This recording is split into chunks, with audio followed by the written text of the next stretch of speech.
joining us for today's webinar focused on leadership and decision making during reopening. I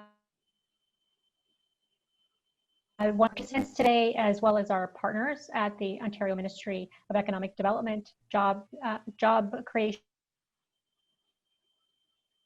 one of our terrific partners in Markham.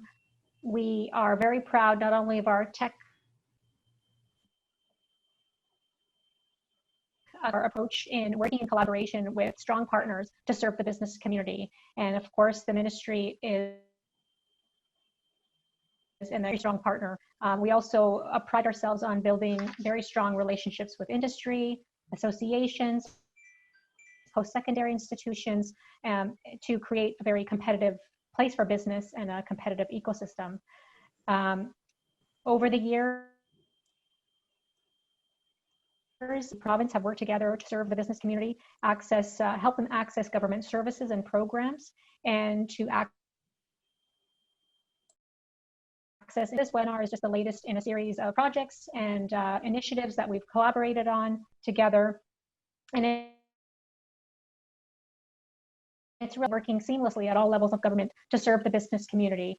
And that's our intent today, to provide you with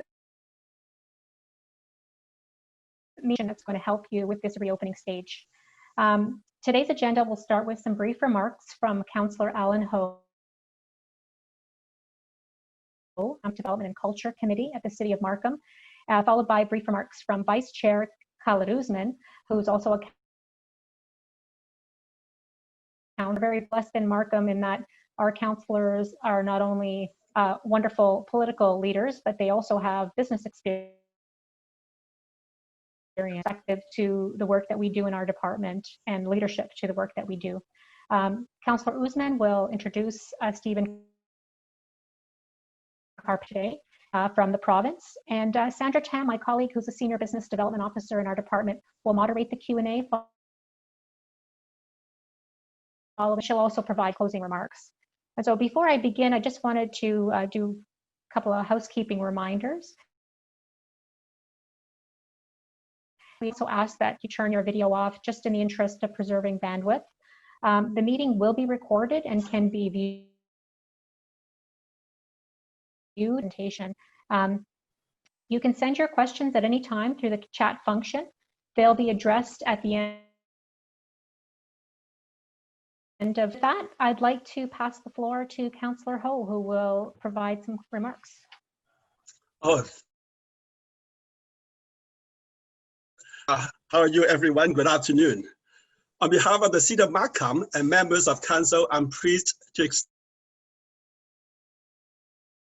to today's webinar, and thank you very much for joining us. I also want to welcome Arvind Prasad, Commissioner of Development Services, who will be joining us soon. And of course, thank you, Christina and Sandra, and also everything you have done to help and support. Well, City of Markham and its economic growth, culture, and entrepreneurship department, including the Markham work to support businesses on the road to recovery and continue to provide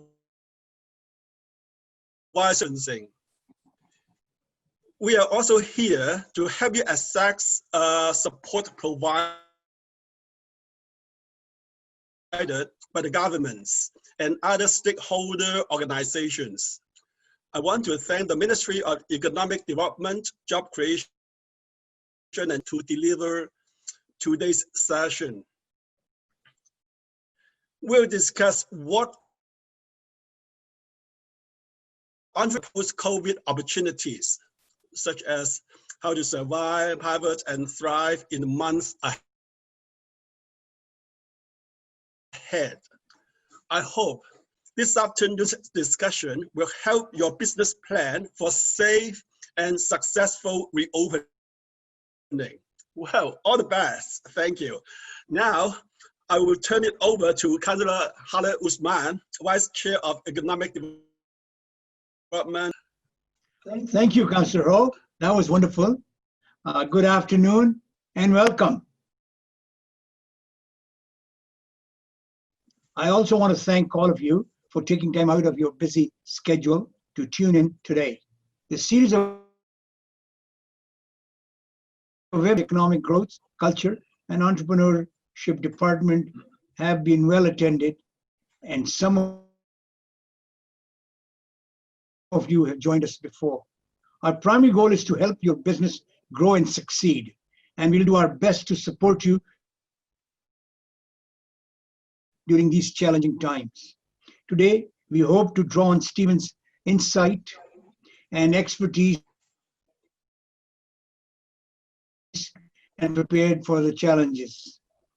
Stephen Karpenko is a senior business advisor, Ministry and Trade at the province. Stephen has over 20 years experience as senior business advisor to Minister of Economic Development and Job Creation and Trade. Stephen has assisted companies with financial turnarounds, lean operations, and retail supply chain solutions. Prior to joining Ontario government, Stephen was with the Business Development Bank of Canada and as senior business advisor in Canadian Tire Corporation, managing their national network for retail sales systems. He has owned companies in the life sciences sector and commercial software experiences with us. With all that varied and in-depth experience that you have had, Stephen, we'd like you to share with us today. So welcome, Stephen, and take this whole evening is yours. Councillor Stina and Sandra, real pleasure to be here. And that was quite an introduction. I'd forgotten I'd done all of that. And my Markham connection is I was stationed out of the Markham branch at Highway 7 and 404 for 2 years in residence there. So I got to work with a number of Markham businesses and have a real affinity for Markham, and great pleasure to be. What is happening today, we're kind of post-crisis now, and we're looking, maybe extending the lens a little bit further, not necessarily day to day or week to week, that now maybe we can start planning months ahead, take advantage of government support and plan into this time next year. And so a lot of that has to do with leadership and the quality of decisions we make. And that's the focus of today's presentation. Resonated with me in the sense that it maybe in the past I would show a car, a race, or a gymnast on a balance beam, and where it's very challenging and highly competitive, but at the same time those and they can slow down the speed, they can lower the beam in preparation for the competition to come. But I thought that there's no real way to prepare for what these folks are doing in real life, and they're crossing ice. And it really highlights the kind of uncertainty that we've been facing for the last 4 to 6 months and ahead. And when you think of the goal of these climbers, they have a long-term goal, which is to get to the top of the mountain. Of course, immediate short-term goal, which is I have to get to the other side of this crevasse safely on a very rickety ladder with minimal. Also, what we're dealing with today, we don't really know what's underfoot. There's no way to prepare. But at the same time, we recognizing the value of goal, any kind of recovery, whether it's a financial turnaround that's driven by a lender who wants to get their money out of it, or something, a restaurant trying to survive COVID and grow beyond what we're currently experiencing, is having goals is critical. And in this case, when it comes to if you're maybe in a financial bind and the only solution is in personal protective equipment or some sort of decorative changes to your place in order to rejuvenate your business. If it's a lender like the BDC who has kind of generous terms, or one of the government-sponsored fund the bank and make that further commitment and borrow money to keep going and to invest in the future. And then like the focus on that goal and maintaining that focus, and then having the stamina, the day-to-day, being able to sleep at night, wake up, and your best game every day. And then the leadership, and if you're the owner of the business or in a senior role, you want to set a tone where people feel excited or willing to follow you, and that is the leadership component. And mountain climbers are going through. It's very much similar to the challenge that we're facing today as small business owners. And when leaders decide what to do, they must act with resolve. I think everyone appreciates that. And the point here is visible decisiveness in the front, being the first to volunteer, roll up the sleeves, going back to maybe when we first opened our businesses, and now showing the way, maybe after a couple of years of really solid growth and success, we now have to roll up our sleeves that as leaders, because what research has shown is that the residual effect of that form of leadership, especially in a crisis, become motivated not just to solve the problem of the moment or participate in the moment, but they also are motivated to look for solutions even when the boss isn't there. And so by being visible, it allows us to almost create this where everyone's looking for a way to make things better. And that's the type of teamwork we need to get through this. So I have here's topics, and it's full of information, so we'll take a breather in between each.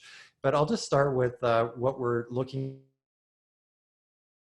at, take the pulse of where we are now nationally in terms of reopening, and then go through some of those leadership and decision-making tools that you forward and kind of extend that road, that ramp or that roadway timeline so that you can start planning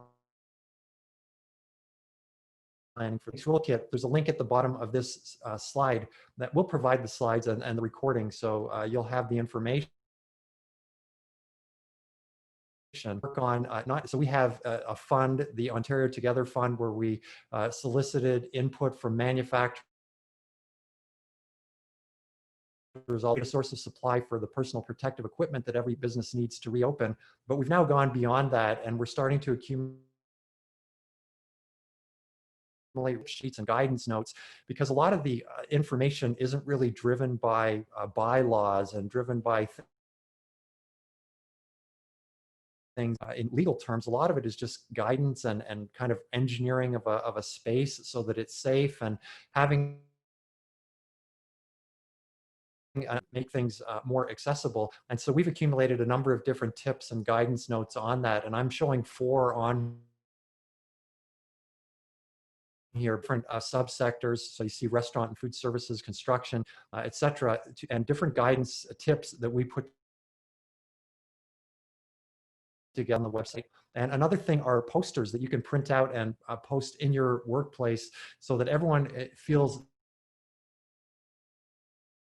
securities or customers, and just reminders, because we know that subtle reminders at the right place, in the right frequency messages, so that the safety-oriented things, the reopening guidelines, become more routine. So again, I'm showing just 2 of these posters, but that can help you to create a safer and more accessible workplace. So go on the website. PPE, so the personal protective equipment, whether it's face masks, gloves, gowns, protective shields, and what to work in, whether it's a mask or a shield, making sure that you have the PPE that you need. And what we've been hearing are stories of being kind of half of what was ordered, and shipments being delayed, and then it's difficult to get through from customer service. So treating like you would any other supplies that you would have in your business, making sure you know what your stock levels are, what your order lead times are more than one supplier, even though one supplier may have been servicing you very well, making sure that you have a plan B just in case things sure about the future. Nobody knows about when everyone goes back to school, how that's going to play out. Is there going to be a second wave? Line of defense is that PPE. So making sure that, and what I'm showing here is the supplier directory that we have on our government web to literally hundreds of different suppliers to stock up, to make sure that you have access through this web portal. And so not set, please visit the portal and help yourself find suppliers that can help you stock up with your PPE. The checklist for you as well for things that if you're not doing all of these things, please revisit them, and just making sure that you're communicating things that not only are you expected to follow, but things that maybe make common sense for your business and for how you things to be treated, and making sure that that's communicated so that people gain confidence from that. They know how to access PPE routine, and these are great challenges and changes for us, and everyone has their other stuff that's happening at home and in their personal life, and just making sure that a new normal, that people are comfortable and know that there is information resources, or there is the supply care, and that you as business owners and managers understand everyone's situation, and that they're confident that things will be taken care of. One thing a little bit differently, but this is also reopening, especially for those who are in the services industry, providing consultative type video conferencing platforms are the best. And we just had a little chat with Councillor Ho before on which ones are the best of our own research, and I provided that for you. So here's an overview, but I provided a more detailed comparison in the appendix. So go over it in more detail. But on the left is an index that basically summarizes this chart, and this is from the Gartner on video conferencing, because if you Google it on your own, you're going to have literally there are going to be hundreds of different platform alternatives, and you're not enough time looking for stuff. So what would I have here are Zoom number one, and the thing that's best about Zoom, it's not perfect, and we've heard about to fill those so they aren't a problem, is that it's inexpensive. If you have small meetings, short meetings, it's free. So that uses Zoom. And if you need to buy a corporate license because you're larger or maybe holding multiple simultaneously meetings, or the Zoom licensing is fairly inexpensive. But they're not the only game in town. Cisco WebEx is around. They've been around a long. LogMeIn, formerly known as GoToMeeting, has been around a long time. And then you have Adobe Connect, Google Hangouts. But in terms of price for a year, maximum 1,000, should cover all your video conferencing needs. And when in doubt, why don't you start with Zoom? That's the one that everyone's used to. You can get up and running if you aren't already. So let's just spend a couple minutes taking the pulse in terms of what's going on. Most recent data from the Canadian Federation of Independent Business, available on August the 5th, which is now, I guess, 3 weeks ago, than what I'm even showing here. But as of August 5th, the most recent survey, 63% of businesses nationally are fully open, and 34% partially are, there's different things that happen. And I know from my experience at BDC that the annual churn rate in terms between 5 and 10% of small, medium-sized enterprises per year. So that 3%, it might have been there anyway. So let's focus that are open or partially open, which is 97% of businesses. 72% are making more than half of normal sales. and margins, and that your first half of your revenue goes towards paying for your cost of goods, at least we're kind of course, that puts still a lot of pressure in terms of your overheads and various fixed costs and maybe additional costs you're experiencing rate track. And that compares to only 59% on July 1st. And I can imagine that now we're probably trending closer to 8. And the good news is that 26% are at or above normal sales versus 23% on July 1st. So those to be in construction, service industries that were already doing business virtually, software, those sort of things. So they're doing better than say this time last year, which is great. So let's focus on that 72% and making sure that the information you get today and from others and get not just getting more than half of normal sales, but getting up to 72% who are doing at or better. And that would be an amazing achievement if we could do that. I also get asked about world trade volumes and where we're headed with that as kind of an indicator of economic. World trade is really the engine that drives overall global economic growth. And we can see the first line in blue and two, number one being the trend before 2008, and then in number two showing the dip that we had in the recession and on. And you can see that it took a couple years before we recovered to pre-2008 levels. And then if you shift to the right and look at number three, that's the what we call the optimistic scenario, which would kind of closely resemble like a 1.5 to 2 year recovery COVID levels. And then the red line representing a worst case scenario, which is more like a 30% decline in recovery. Well, I was looking at some numbers this morning, and the news is pretty good in terms of those economies that would be hardest hit, and that would be China, maybe to a lesser extent India, but the economies that were largest, most heavily hit, and that the Purchasing Managers Index, which is an indicator of inventory buildups in the supply chains, now that we may have a second dip, but I doubt it will be as significant. So I think that's good news that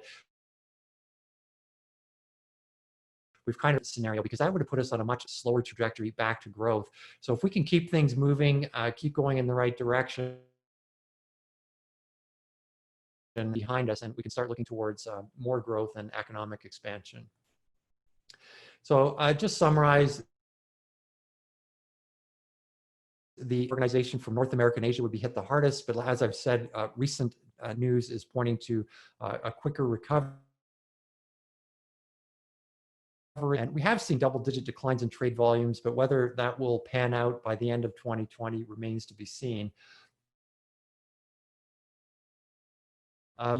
More hit would be the ones where the value chain is a little bit more complex, or the supply chain inventory would have been more impactful, and that's where we see really the pull-based minimal inventory supply chains like we see in electronics and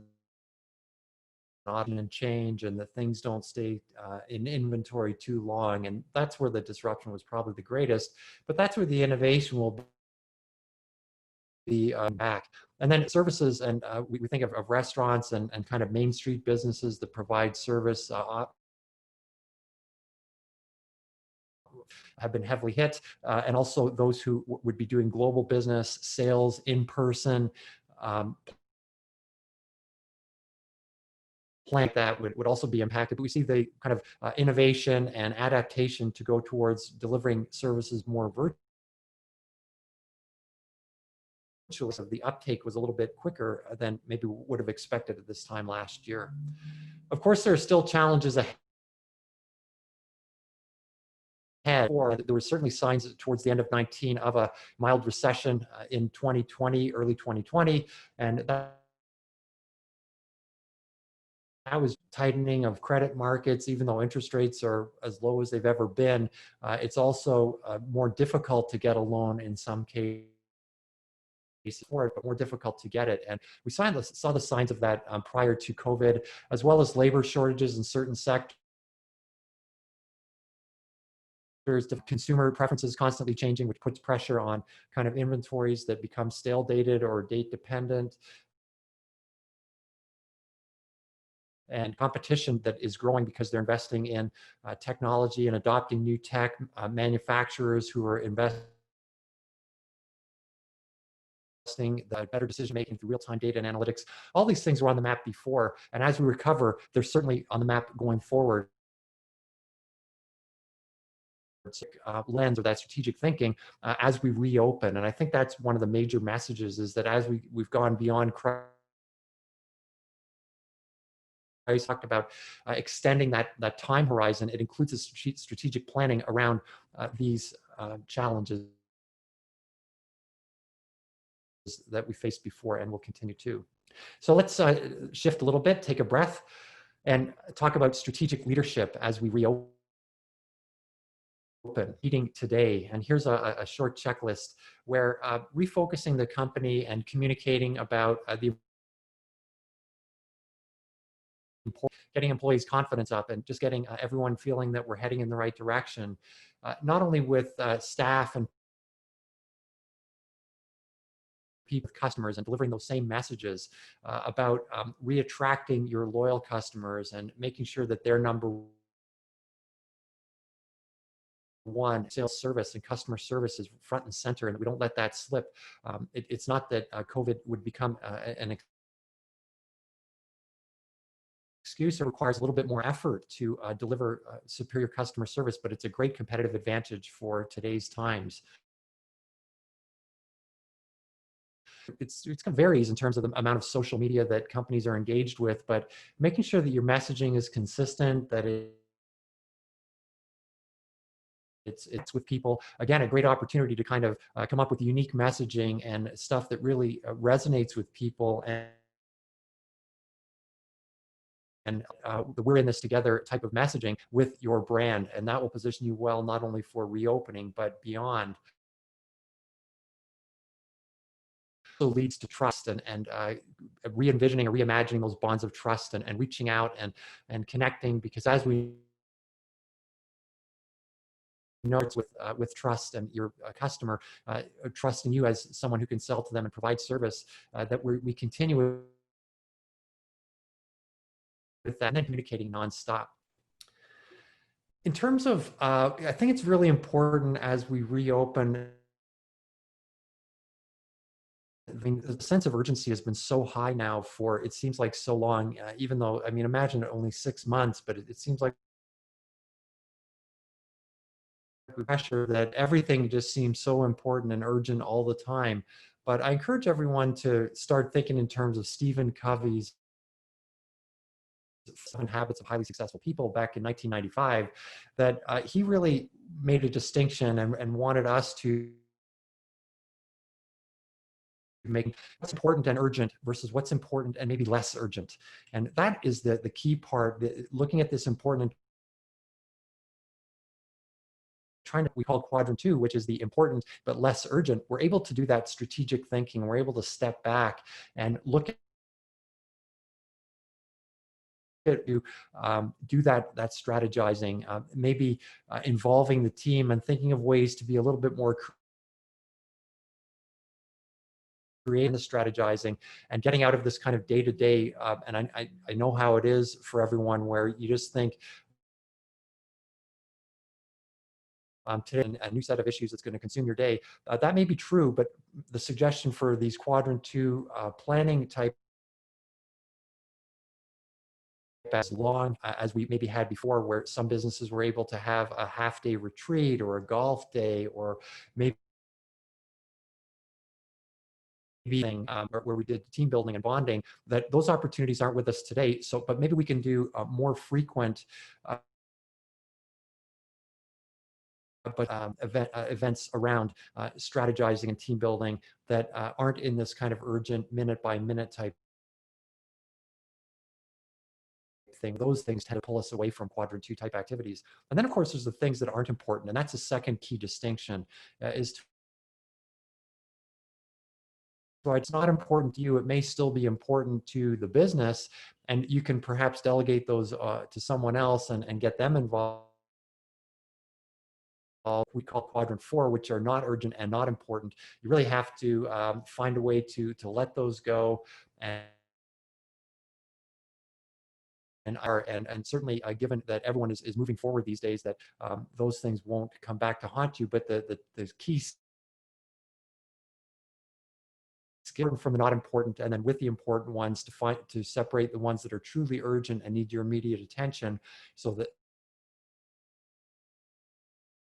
that you can set aside for more important planning activity and dealing with the reopening and post-reopening. So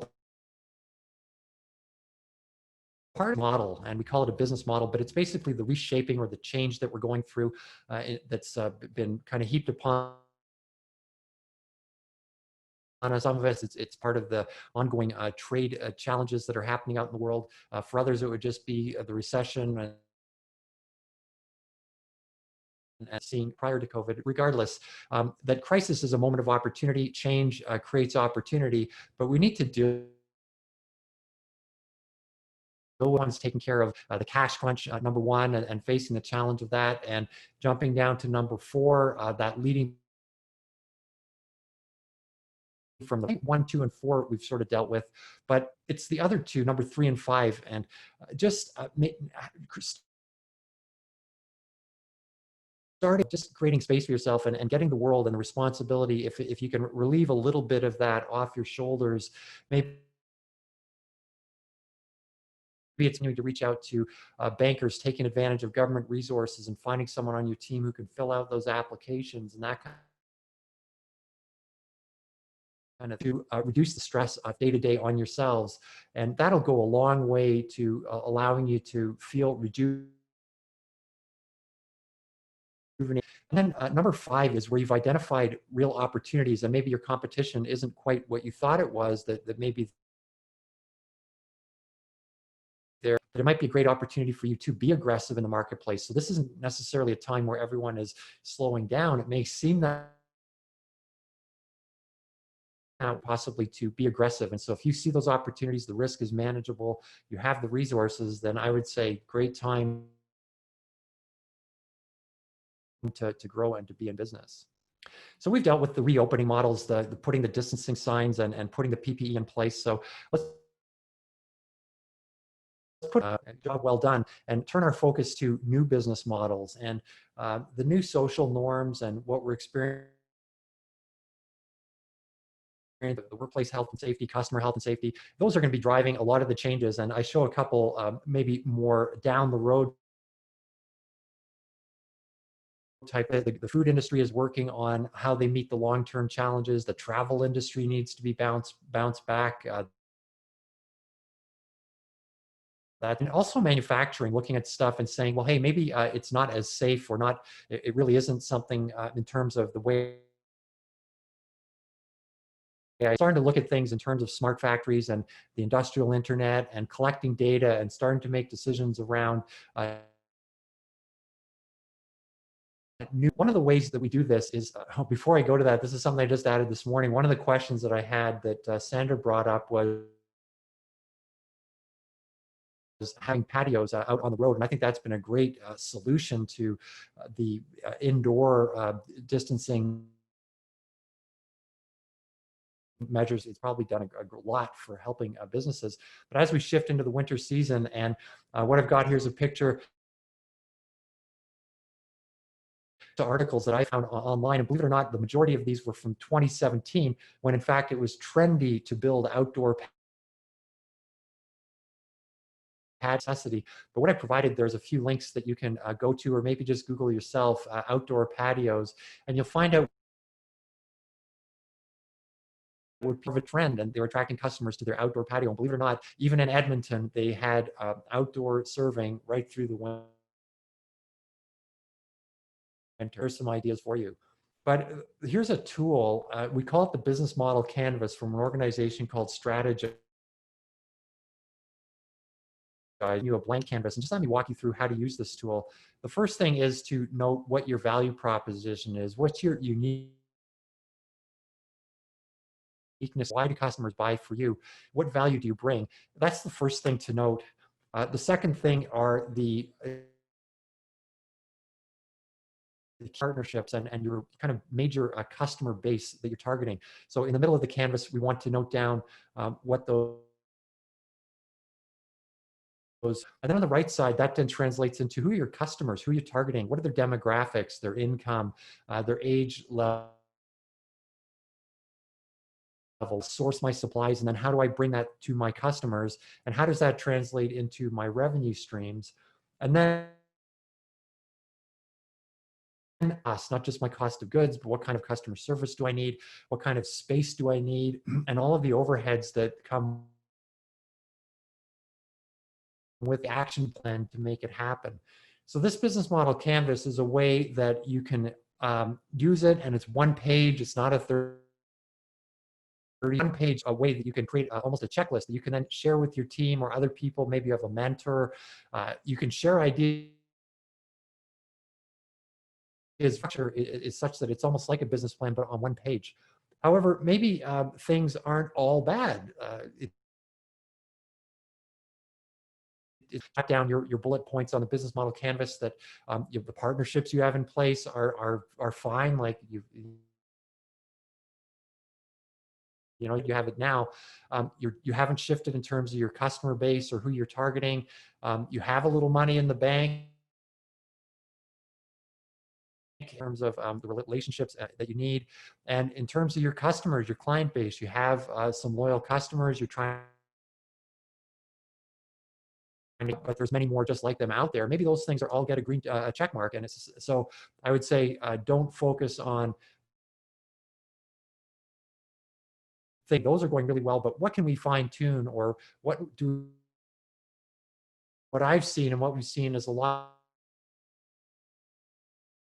of comes maybe from suppliers who no longer have the inventory to ship, and you're not getting shipped on time, or your shipment you're getting then disrupt your own business value proposition. So if things like offices closing, cater lunches and dinners, that business suddenly has overnight it's gone away. Or if you're in the travel industry, etc. Either your source of supply or your customers are no longer as accessible as they were, and that then impacts the value proposition expect from you. And you really got to look at it and say, are we still capable of delivering the same level of service? Or are we still able to deliver all the that we used to, or do we have to scale back? Do we need to take a real good look at what was making us money versus what we had just as window dress and things that bring you the revenue and bring you the profit? Because those channel disruptions and changes in value proposition obviously affect your revenue. Puts a question mark on your cost structure, and what expense modifications do you need to make in order that you're lining up with your new value revenue streams, and then creating an action plan around that. And so that's how you use this tool. It's an amazing tool to really focus, and then it opens up the creativity where you can brainstorm around things that you can do with the resources that you have, and the service and that they have come to expect. So you need kind of a pre-COVID, where were we, where are we now? And what you might find is, and the winter patios are a great example, we're about to go through that season. You might find that a lot of the things that get us through the reopening become new normal in terms of your value proposition and things that you're going to do not only this year, but next. How we use the tool without kind of getting overwhelmed by this business planning process, just using something that we can get at and point form and involve. Looking at value is, we use this term a lot, and I just want to redefine it for everyone, because e-commerce,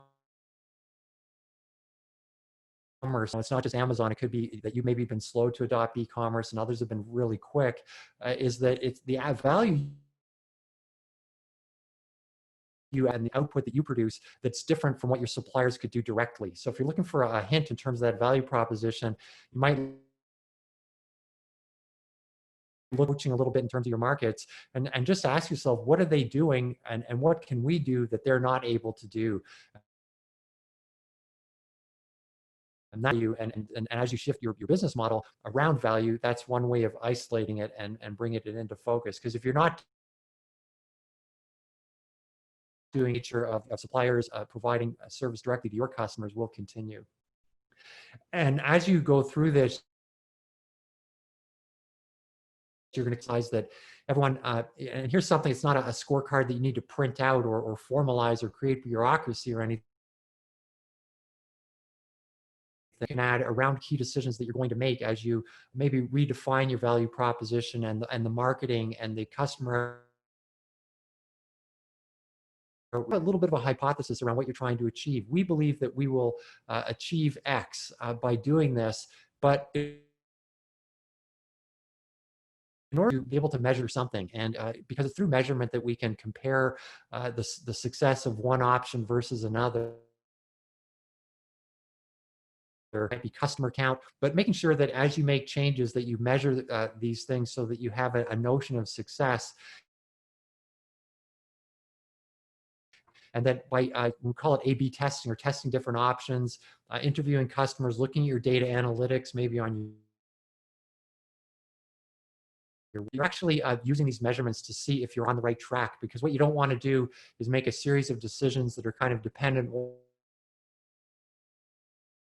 One change was really off the mark because now suddenly everything is going to be going in the wrong direction. So just having so maybe you put in your office or at a visible place in the organization where everyone starts to think about let's make sure the right choice before we commit all of our resources to that. So we're testing incrementally, we're seeking input, and we're managing risk. Make. In other words, if something isn't going right, we can back off from it. And if it is going right, we can scale up around that new idea or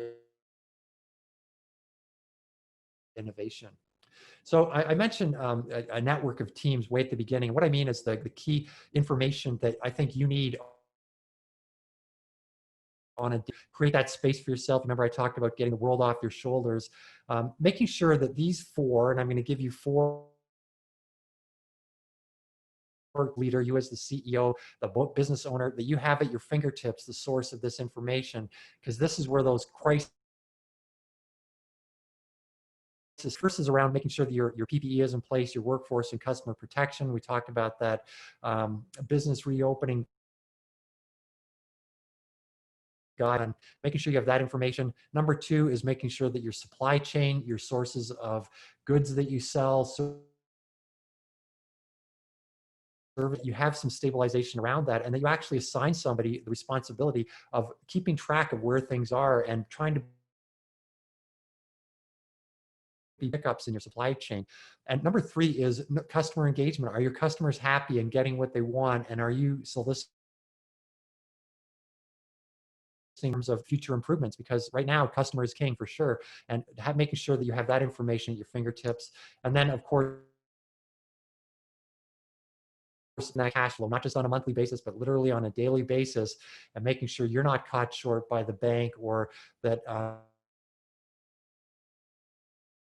because if you don't and you get into a situation where you can't, that can very quickly spiral out of control. So here are the four key pieces,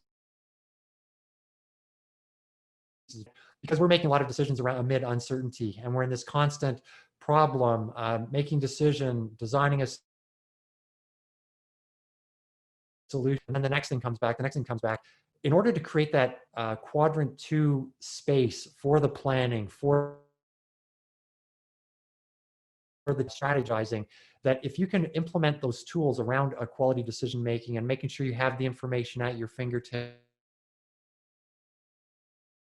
so that you take the world off your shoulder, that will allow you to keep your mindset and your eyes forward. What you don't want to do is, and by implementing these tools and best practices, you can keep your eyes looking down the road and not worry that because you've tested whether you think that's going to work or not. B, you're agile, and C, you have the input of customers sure that you're making kind of quality decisions, and that keeps your eyes on the road ahead. You're pausing to assess, you're anticipating, then taking action.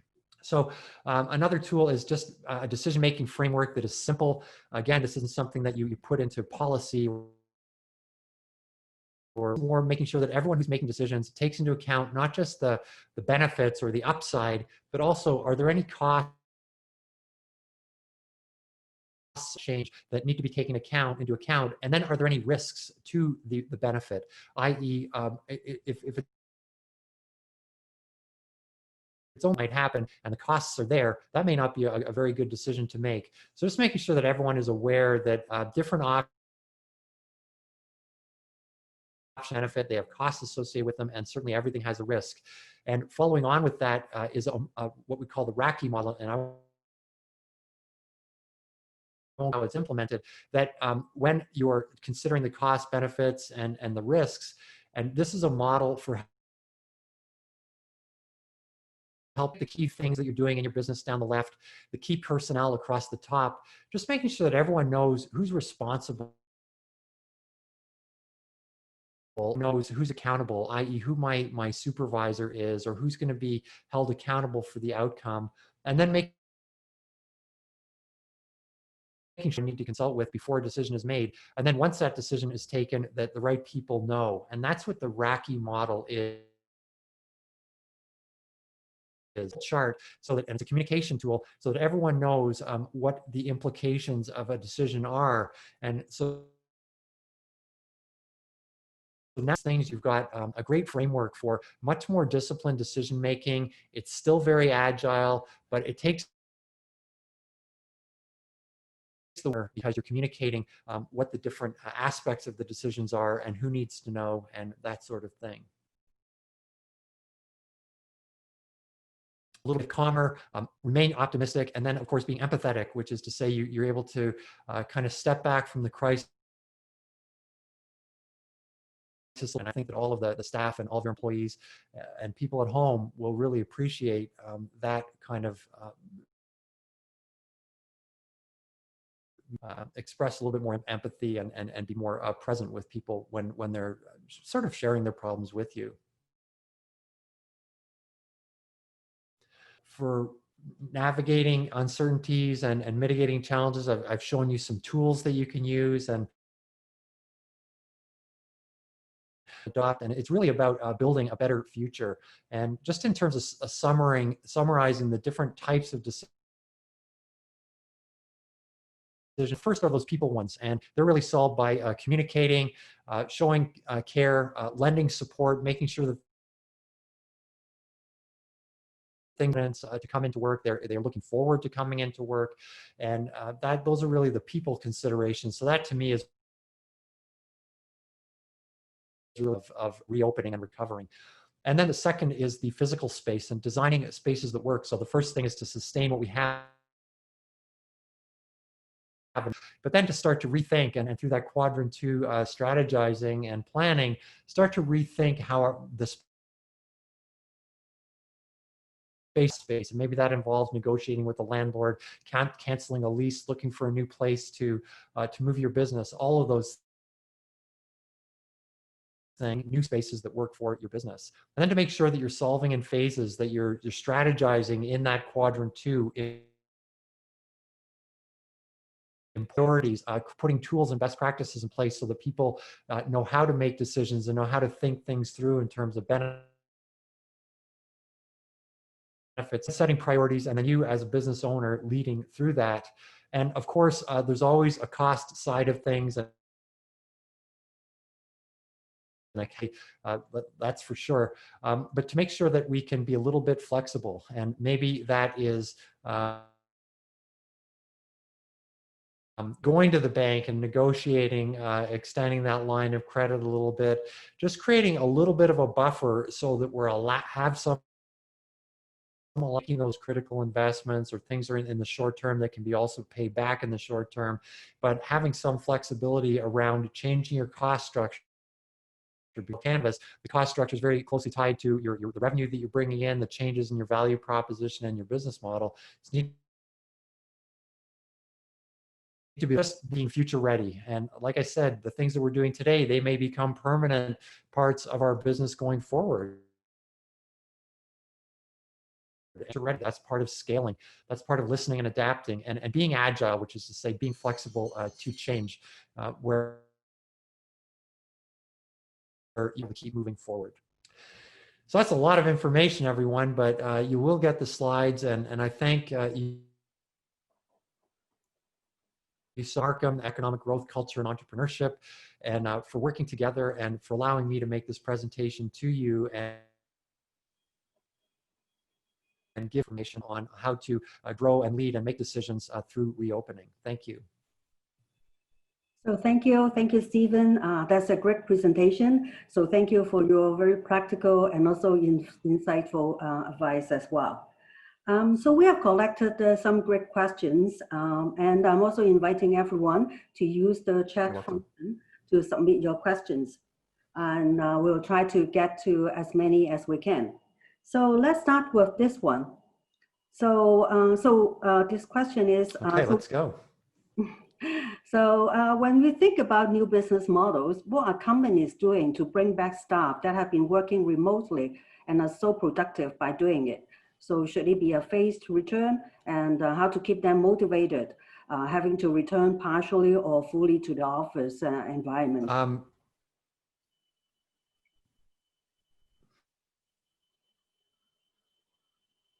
think that employee motivation in our kind of 2020 world or 2019,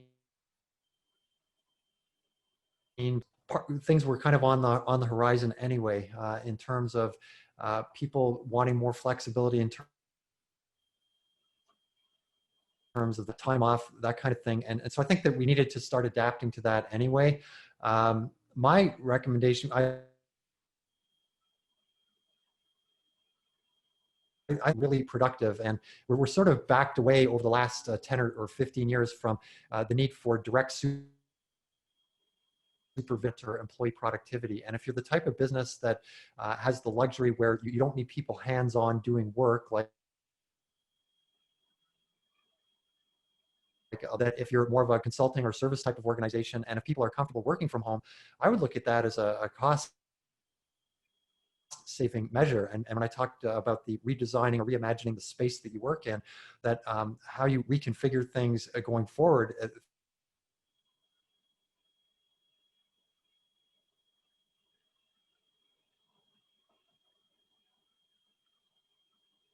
Think of that as a move, which pre-COVID would have just been an experiment and not done by that many companies. Now we've done it en masse, and I would look at it as an opportunity to change a number of different things in the business model. Of course, the thing you don't want to sacrifice is value proposition and what you bring to the customers.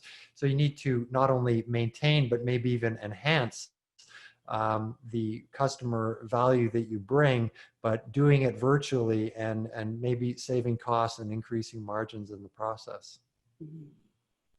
So thank you. And here's another very good question. So we're hoping that you have a crystal ball. So you alluded to it in your presentation, but the question is, will there be a second wave? And also, while businesses are entering reopening, so how do we remain cautious and also ensure that we have a contingency plan for the second wave of the pandemic? That's a great question too. I mean, I don't want to characterize things as being overly cautious or under cautious. I mean, that's a judgment call that certainly isn't mine to comment on. But there are, and going back to the Ontario website where I showed you the different tips and guidelines and reopening, I would say that's the starting point. Of course, there's a foundation of certainly in the GTA in Toronto, and I think that it impacts Markham as well, where wearing masks indoors is the law. It's the bylaw. That things start with kind of the legal framework, and then on top of that is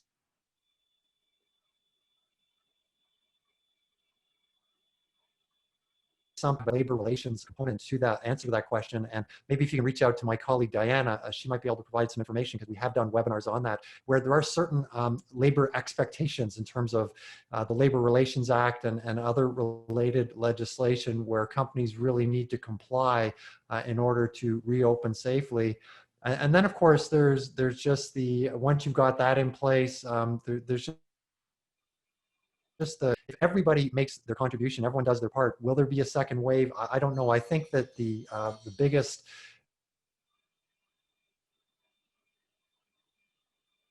schools reopen, because we haven't done any of that going back into groups indoors like they're planning to do for schools. And hopefully we can be agile in terms of responding to what happens in that scenario, so that we don't have anything that even closely resembles a second wave. But we might have to adapt back to the kind of learning at home environment. I don't know. But what I would say is that will be the first indicator. And hopefully with everyone doing their part, we don't have a second wave, and we can keep building on some of the things that we discussed today. Mm-hmm. Great. So actually another question just came in. So how to start up a remote medical health consulting service in Ontario? So telemedical app or other software, which one is most valuable versus costing? Wow, I'm not in the health sector. That's definitely out of my league. But I can tell you, as a software and tech advisor, how I would start my research in terms of finding new technologies is the Gartner Group posts a lot of stuff online, and I showed a chart that showed the different video conferencing technologies. Is to look for Gartner Group report, or and the basic stuff is all free. If you want to go more in depth, maybe there's a cost with that, but if you're starting up, it's probably worth it. But there certainly are studies have gone in depth into things like telemedicine. I know from a research standpoint, that's been on the horizon for 20, 30 years. They've been working on that. And for sure, there are going to be some good platforms available for anyone who wants to jump in. So I love it, because you're thinking about telemedicine and systematizing and starting up with systems that work. And that's a great approach. And there's definitely information out there. And the Business Development Bank of Canada, through their advisory arm, maybe contact them. I don't know if they have a medicine practice per se, but they certainly have very skilled consultants who can provide guidance in terms of vendor selection and platform selection. I see.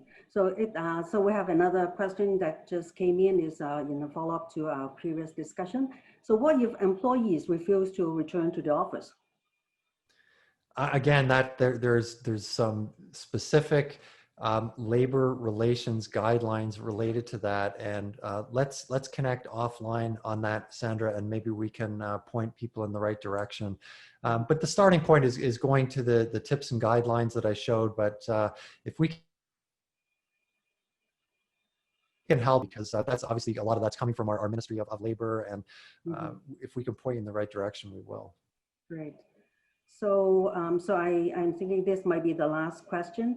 Because will there be any, actually in your presentation, in the appendix, you will have a list of the resources available to small businesses. And so is there any particular government support for businesses that are going to do e-commerce, or for a business that is just newly opened? So any specific resources or programs that are available? Maybe you can highlight some of them.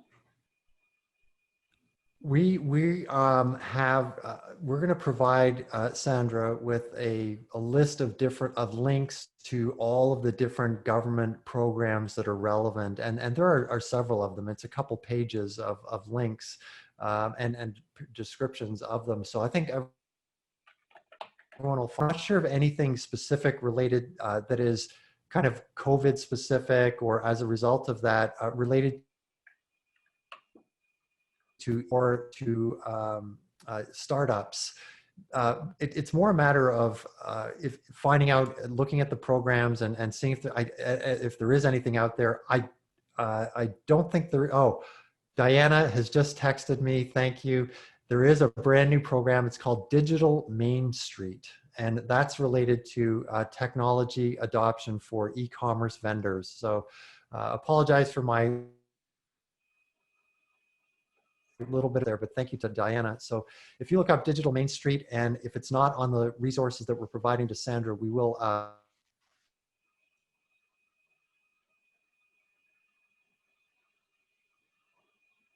updates. Well, that the City of Markham has been a partner with the Digital Main Street Pro. So we have lots of great information on our website as well. So markham.ca, and we'll send a link out in our follow today, directing you to a program called Shop Here, which I think will be of interest to most people on the line, as well as an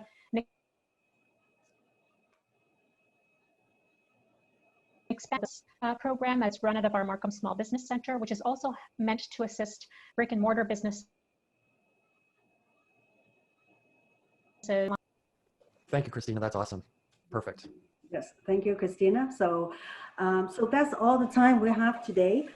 So I'll be sending out a follow-up with links to Stephen's presentation and also to today's recording, and also the link to the Shop Here program that Christina mentioned. So thank you everyone for tuning in, and also thank you, Stephen, again for your very useful and also comprehensive discussion. My pleasure.